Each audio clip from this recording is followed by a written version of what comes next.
Assalamualaikum warahmatullahi wabarakatuh. Perkenalkan, kami dari kelompok 6 yang beranggotakan saya Ida Kurniawadati dan dua teman saya Lisa Nuril Fauziah dan Nadiratul Hasanah. Kami akan membahas materi pada hari ini, yaitu cara penyampaian, penerapan, dan pengujian SKU dan SKK di lingkungan sosial, khususnya di lingkungan keluarga. Langsung saja kita masuk pada materi kita hari ini. Kita mempunyai 5 subtema yang akan dibahas pada hari ini. Yang pertama, buku harian keluarga. Yang kedua, perbedaan dalam keluarga. Yang ketiga, kunjungan keluarga. Yang keempat, buku catatan harian manggar. Dan yang kelima, berjumpa manggar lain. Langsung saja kita masuk pada materi kita hari ini, yaitu keluarga merupakan lingkungan pertama tempat anak untuk belajar nilai, kebiasaan, dan karakter. Melalui kegiatan pramuka di PAUD, anak dapat mengenal peran keluarga, belajar kemandirian, kebersamaan, dan sikap tolong-menolong. Pada subtema kepramukaan ini membantu anak memahami dunia sekitarnya melalui pengalaman langsung, seperti mengenal anggota keluarga, mengenal peralatan rumah tangga, mengenal pekerjaan orang-orang yang ada di rumah, serta aturan dan kebiasaan baik di rumah. Dengan pendekatan yang menyenangkan, kegiatan di sekaligus dapat menumbuhkan rasa percaya diri, disiplin, dan keterampilan sosial pada anak usia dini. Buku harian keluarga membantu anak mengenal dan memahami kehidupan sehari-hari keluarganya. Anak diajak mengamati aktivitas anggota keluarga di rumah, peran mereka, serta kebiasaan harian yang menunjukkan hubungan dan tanggung jawab di dalam keluarga. Subtema ini sangat cocok dalam konteks kepramukaan karena mengajarkan kemandirian, tanggung jawab, dan disiplin. Perbedaan dalam keluarga bertujuan membantu anak memahami bahwa setiap anggota keluarga tidak selalu sama dan perbedaan itu adalah hal yang wajar dan indah. Anak belajar menghargai keberagaman karakter, kebiasaan, minat, dan peran dalam keluarga.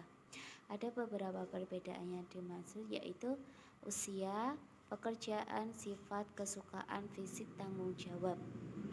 Anak usia dini belum diajak membahas perbedaan yang bersifat sensitif. Fokusnya lebih pada hal sederhana yang dapat dengan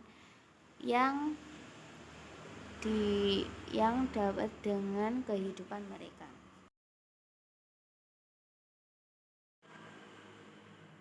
Kunjungan keluarga mengajak anak mengenal kegiatan bersilaturahmi atau berkunjung ke rumah keluarga, saudara, tetangga, atau kerabat.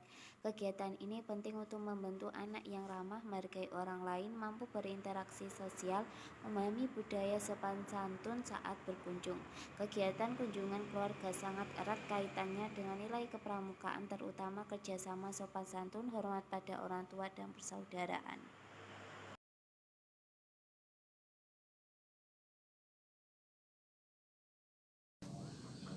Oke, selanjutnya adalah buku catatan harian manggar.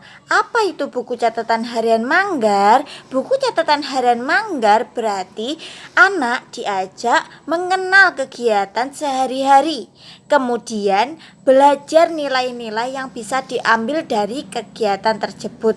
Lalu, apa tujuan subtema ini? Anak diajak memahami rutinitas sehari-hari lewat contoh tokoh, melihat perilaku baik yang bisa ditiru melalui buku cerita, belajar disiplin, kemandirian, dan tanggung jawab, mengenal nilai pramuka dengan cara menyenangkan. Anak juga belajar menceritakan kembali isi cerita dan menghubungkannya dengan kehidupan sendiri. Lalu, apakah ada contohnya? Ada dong. Contoh kegiatannya adalah yang pertama, contoh isi buku catatan harian manggar. Pagi hari bersama manggar. Manggar bangun tidur tepat waktu, lalu merapikan tempat tidur sendiri, mandi dan memakai baju sendiri.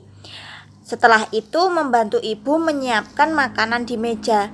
Contoh kegiatan harian Manggar adalah menggambar kegiatan Manggar. Anak diminta untuk menggambar kegiatan Manggar seperti menyirami tanaman, membantu ibu menyiapkan makanan dan menolong teman, dan lain-lain. Lalu kegiatan selanjutnya adalah berjumpa Manggar lain. Subtema ini menekankan kemampuan sosial, kerjasama, berteman, dan berkomunikasi melalui tokoh Manggar. Kalau di subbab sebelumnya, anak hanya mengenal tentang kegiatan saja melalui buku catatan harian Manggar, maka di subbab ini anak diajak untuk belajar bahwa Manggar tidak hidup sendirian. Yang pertama, lalu yang kedua, Manggar punya teman. Dan yang ketiga, setiap Manggar mempunyai sifat berbeda. Lalu mereka bisa saling membantu, bermain dan berinteraksi. Tujuan kegiatannya adalah melatih anak berinteraksi sosial dengan teman barunya, membangun sikap ramah dan saling menghargai, menumbuhkan kemampuan komunikasi anak, mengajarkan kerjasama dan gotong royong kepada anak, mengembangkan empati dan memahami perbedaan teman, dan menanamkan nilai kepramukaan atau persaudaraan tolong-menolong dalam ikatan regu. Sekian, terima kasih.